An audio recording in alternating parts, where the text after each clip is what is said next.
1-də gözlənilən hava proqnozu açıqlanıb. Milli Hidrometeorologiya Xidmətinin məlumatına əsasən Bakıda və Abşeron yarımadasında hava şəraitinin dəyişkən buludlu olacağı, arabir tutulacağı, əsasən yağmursuz keçəcəyi gözlənilir. Lakin iyunun 30-dan iyulun 1-nə keçən gecə bəzi yerlərdə qısa müddətli az yağış yağacağı ehtimalı var. Mülayim şimal-qərb küləyi əsəcək. Havanın temperaturu gecə 19-23 dərəcə isti, gündüz 26-30 dərəcə isti olacaq. Atmosfer təzyiqi 753 mm civə sütunundan 755 mm civə sütununa yüksələcək.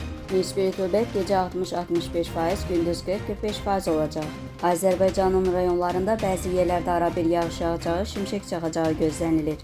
Ayrı-ayrı yerlərdə qısa müddətli leysan xarakterli olacağı, dolu düşəcəyi ehtimalı var. Gündüz əksər rayonlarda yağıntıda fasilə olacaq. Gecə və səhər bəzi yerlərdə duman olacaq. Mülayim qərb küləyi bəzi yerlərdə arabir güclənəcək. Havanın temperaturu gecə 18-21 dərəcə isti, gündüz 27-32 dərəcə isti.